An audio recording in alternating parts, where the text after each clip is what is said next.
Today I want to talk to you about how hijackals engage in a really crafty and miserable practice, which is called gaslighting. You may have heard of it. Are you in a crazy-making relationship? Feel anxious, angry, and unsafe? Welcome to Save Your Sanity. Insight, skills, strategies, and inspiration for emerging empowered from toxic relationships and breaking the bonds of emotional abuse. Keep listening. We'll figure a few things out.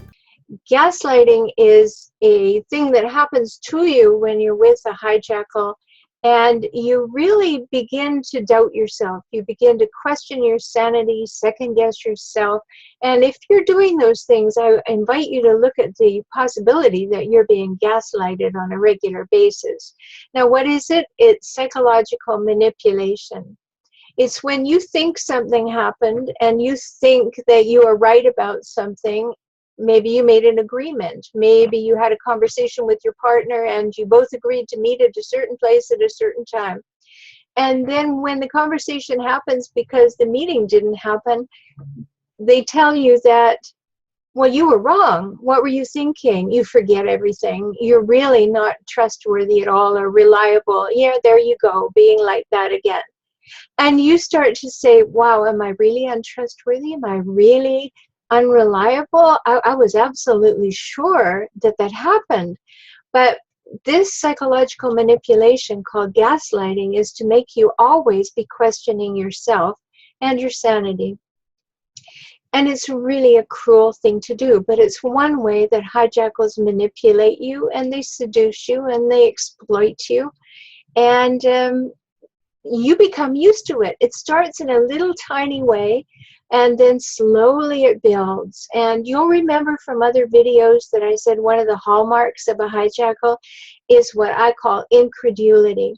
They do something, and it is so off the chart, so outrageous, so mind-boggling that you just simply say, who does that? Who says that? Who would ever think to do that?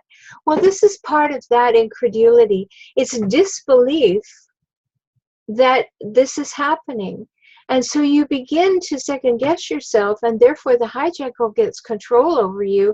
And now you begin to rely on the hijackal to tell you how things are, because you now have accepted that you're unreliable, or that you're unthinking, or that you can't remember anything. It's a very, very difficult thing. And what it really comes down to is that your hijackal partner is attempting to define your reality for you. Now, doesn't that sound awful, that you would allow someone to define your reality for you? And it is awful. It makes you feel absolutely horrible. It makes you feel like you can't do anything right. It takes all the joy out of life. You feel like you did something terribly wrong, and something is terribly wrong, but you can't quite put your finger on it. And the term gaslighting came from a movie from the 40s, a psychological kind of horror film. You can look that up. But it was called gaslight, and that's why we use that term.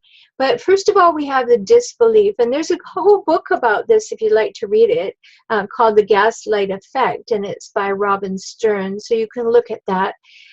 But first of all, we have this disbelief, like, really, is that going on? Or really, am I that stupid? Or was I under stress? Or do I really need guidance? And then the next thing that we have is we want to defend ourselves. We want to say, no, that didn't happen. No, that can't be. And then slowly we begin to defend the other person for doing it. We slowly move over to the other side where we're saying, well, yeah, you're always telling me that I'm stupid, and we begin to believe that, or at least behave from that if we don't want to believe it.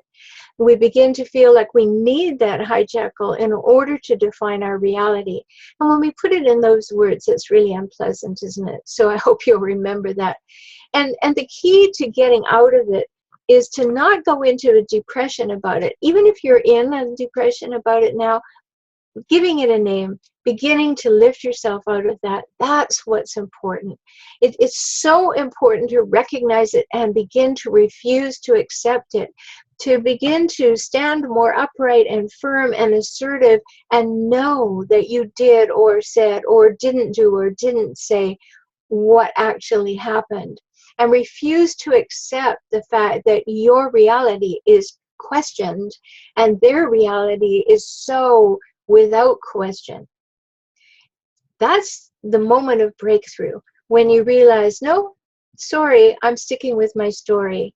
No, that's what I saw. No, that's what I agreed to. No, that's what we agreed to. No, that's what we decided to do. And stick with it. And that will begin to shift that dynamic so that you become stronger.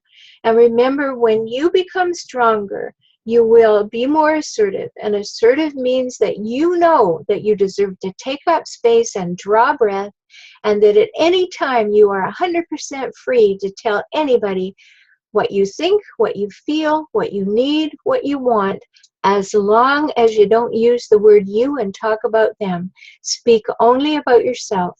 And I wrote extensively about that because I call that the personal weather report in my book, Kaizen for Couples. And you can certainly go and find that. This gaslighting business is something that is so subtle in the beginning, and it just takes over you like a cloud, and slowly it closes over you. So I hope that I've put a little sunshine ray through that cloud today, and that you go, wow, this is a way I'm being manipulated far too frequently by the hijackal in my life, whether that's your partner or a parent or a boss. They are asking you to allow them to define your reality. And I hope from this moment forward, you will stand up and say, oh no, you're not going to do that, and start believing in yourself.